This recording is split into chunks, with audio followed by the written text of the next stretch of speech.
સુરત મહાનગરપાલિકા દ્વારા મહાનગરપાલિકાના ઓડિટ રિપોર્ટના આધારે પાલિકાનું તંત્ર હાલ રામ ભરોસે ચાલી રહ્યું હોવાનો આક્ષેપ કર્યો હતો। સુરત મહાનગરપાલિકામાં વિપક્ષ આમ આદમી પાર્ટી દ્વારા પત્રકાર પરિષદ યોજી ભ્રષ્ટાચારના આક્ષેપો કરાયા હતા। વાત એમ છે કે આપ દ્વારા પત્રકાર પરિષદમાં જણાવાયું હતું કે સુરત મહાનગરપાલિકાના ઓડિટ રિપોર્ટે સ્પષ્ટ કર્યું છે કે શહેરનું સંચાલન કોઈ યોજના, કોઈ જવાબદારી, કોઈ નીતિ અને નિયંત્રણ વગર ચાલી રહ્યું છે। મહાનગરપાલિકા હાલ રામ ભરોસે ચાલી રહી છે। ઓડિટ રિપોર્ટે કોઈ વિરોધ પક્ષનો દસ્તાવેજ નથી, મહાનગરપાલિકાનો પોતાનો દસ્તાવેજ છે અને એ જ મહાનગરને ખરી હકીકતનો અરીસો બતાવે છે। શહેરના કરોડો રૂપિયાના કામો કાગળ પર પૂર્ણ કરાય છે, પરંતુ જમીન પર દેખાતા નથી। ત્યાં ભ્રષ્ટાચાર ન થાય તો શું થાય? જેમ કે સ્વીપર મશીનના કામોમાં ભ્રષ્ટાચાર, ડોર ટુ ડોર ગાર્બેજ કલેક્શનમાં કૌભાંડ, ઉબેર કચરા કાંડ, સિક્યુરિટીમાં કૌભાંડ, સિટી લિંકમાં ભ્રષ્ટાચાર જેવા કામોમાં બિલ કાગળ પર પૂરા દર્શાવાય છે, પરંતુ જમીન પર પ્રમાણે તે થતું નથી તેવા આક્ષેપો પત્રકાર પરિષદમાં કરાયા હતા। આજે અમે છેલ્લા 3 વર્ષના ઓડિટ અહેવાલ ઉપર અમે આજે પ્રેસ કોન્ફરન્સ કરી હતી કે જે સુરત મહાનગરપાલિકાની ખરેખરની જે હાલની પરિસ્થિતિ છે કેટલી ગંભીર છે, કેટલી નાજુક છે અને આ નાજુક પરિસ્થિતિ પાછળ જે શાસકોની નિષ્ફળતા જવાબદાર છે, જેના કારણે આવનારા સમયની અંદર હાલમાં પણ સુરત શહેરના લોકો પર બોજ પડે છે, ફેરારૂપી બોજ પડે છે, જે આવનારા સમયમાં ખૂબ વધારે પડશે।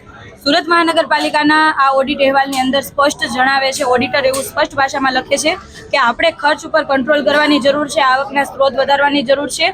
કેપિટલ ખર્ચમાં જેટલો ખર્ચ થાય છે એમાં જો ટકાવારી જોવા જઈએ તો કેપિટલ ખર્ચની મરામત પાછળ ખૂબ વધારે એટલે કે 35% તો ખાલી રિપેરિંગ પાછળ ખર્ચ થઈ જાય છે।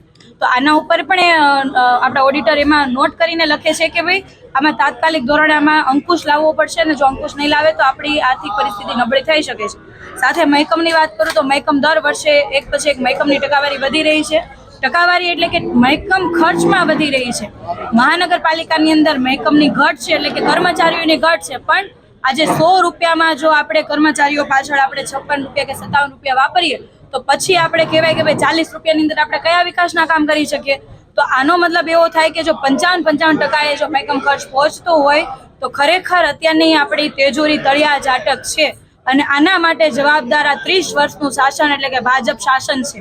સાથે ઓડિટની અંદર સ્ટોર્સની વાત કરવામાં આવી છે કે છેલ્લા 3 વર્ષમાં 155 કરોડ રૂપિયાનો જે જથ્થો માલ સામાન છે એમ જ બિન વપરાશી પડ્યો રહ્યો અને વારંવાર સૂચના આપવા છતાં કે ભાઈ બિન વપરાશી સામાન પડ્યો રહે છે, તો આ સામાન ખરીદવાની છતાં પણ વારંવાર ખરીદી થાય છે, સ્ટોર્સના ગોડાઉનની અંદર મુકાય છે અને એનો એ બિન વપરાશી થઈ જાય છે। 155 કરોડ માટે જવાબદાર કોણ? સાથે જનરલ એડવાન્સ ખાતે જે પૈસા પાડવામાં આવે એટલે અલગ અલગ વિભાગના અલગ અલગ હેડ હોય કે ભાઈ આ હેડ પાછળ આ ખર્ચ પાડવાનો હોય છે, પણ જે વિભાગીય વડાઓ પાસે અણઆવડત હોય, જે નક્કી કરેલું હોય કે આટલા રૂપિયાની અંદર આપણે કામ કરશું પણ એના કરતાં પણ વધારો થઈ જતો હોય, જેના કારણે ખર્ચમાં અંકુશ નથી આવતું અને છેલ્લે આ જે ખર્ચ છે જનરલ એડવાન્સ ખાતે પાડવો પડે અને આમાં મ્યુનિસિપલ ઓડિટર કહે છે કે ભાઈ આમાં વહીવટી વડાઓની નિષ્ફળતા છે, અણઆવડત છે અને એમણે પ્રોજેક્ટોને જોઈ વિચારીને મૂકવા જોઈએ જેથી આ ખર્ચ છે જનરલ એડવાન્સ ખાતે ના પાડવો પડે। આ જેટલું હું કંઈ બોલું છે મારા કોઈ શબ્દ નથી, આ ઓડિટ અહેવાલની અંદર લખેલા શબ્દ છે। સાથે સાથે માત્ર 2 વર્ષના વાંધાઓની વાત કરીએ તો આ ઓડિટ રિપોર્ટની અંદર 4324 જેટલા 2 વર્ષના વાંધાઓ છે। છેલ્લા 30 વર્ષના વાંધા જોવા જઈએ તો કેટલા બધા બિલો એવા હશે કે જે જોયા વગર જ ચૂકવણી થઈ ગઈ છે, જેમાં કોઈ પ્રકારની તપાસ નહીં થઈ હોય।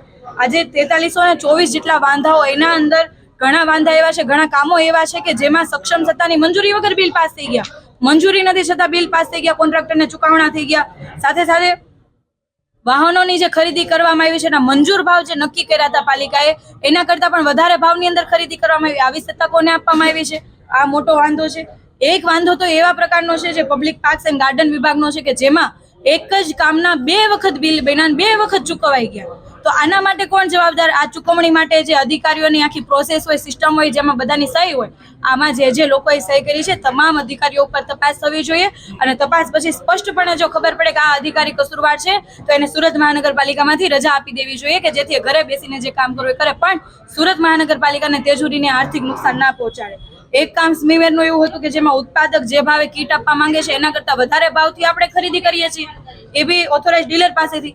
આમાં ઓથોરાઇઝ ડીલર સાથેના એમના અંગત સંબંધના કારણે પણ આવું હોઈ શકે, આમાં પણ તપાસ થવી જોઈએ। એક જે વાંધો છે એમાં કન્ટેનરની ખરીદી 144 કરી છે અને બિલ ચૂકવાયું છે 171નું। આ બધી વાંધાઓ સ્પષ્ટપણે બધા કામની અંદર ઓડિટર એવું લખે છે. ફાઇલની ચકાસણી કરતા અમને ખ્યાલ આવ્યો કે કન્ટેનર 144 લેવાયા છે પણ 171 નું બિલ ચૂકવાયું છે અને એ મહાનગરપાલિકાને કહે છે, કમિશનરને કહે છે કે આમાં તમે તપાસ કરો અને જે અધિકારી કસૂરવાર હોય એમના વિરુદ્ધ કાયદેસરની કાર્યવાહી કરો. હવે મ્યુનિસિપલ ઓડિટર જો આવું કહેતા હોય તો ખરેખર મહાનગરપાલિકાની આર્થિક પરિસ્થિતિ અને ખરેખરની હકીકત કેવી હશે. અને આખી આ જે ભ્રષ્ટાચારની નીતિ, આપણે તો ભ્રષ્ટાચાર વાત કરીએ પણ આ તો કાગળ ઉપર છે. આ કાગળ ઉપર જે કામો છે આના માટે જવાબદાર કોણ અને આ વાંધા વચકા ઉપર કાર્યવાહી ક્યારે થશે અને જે કાર્યવાહી થાય એ તાત્કાલિક ધોરણે બહાર પાડવામાં આવે, લોકોને કહેવામાં આવે આટલી કાર્યવાહી કરી. અને આજની આ મીડિયા પ્રેસ કોન્ફરન્સના માધ્યમથી હું એ જ કહેવા માંગુ છું કે માનનીય મેયરશ્રી આ ઓડિટ એક વખત વાંચે અને છેલ્લા 3 વર્ષથી જેમણે મિટિંગ નથી કરી તેમને કહું છું તમે મિટિંગ કરો. મિટિંગ કરીને આવ તમે જુઓ આ મેયરનું પદ છે એ માત્ર શોભાના ગાંઠિયા જેવું પદ નથી, ખુરશી નથી. એ જવાબદારીની ખુરશી છે. લોકોના પૈસા ક્યાં જાય છે જોવાની જવાબદારી મેયરની છે અને આ બાબતની મિટિંગ થવી જોઈએ.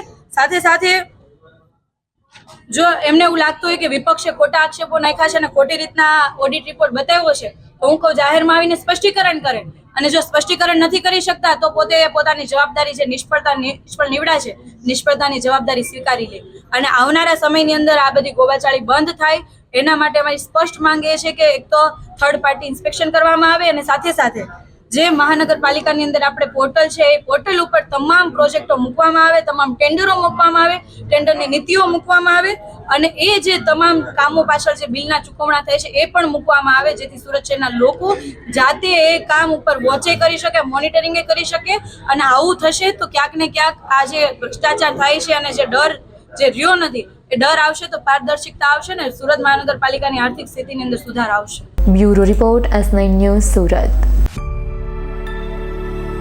અમારી તમામ માહિતીથી અપડેટ રહેવા માટે જોડાયેલા રહો S9 ન્યૂઝ સાથે.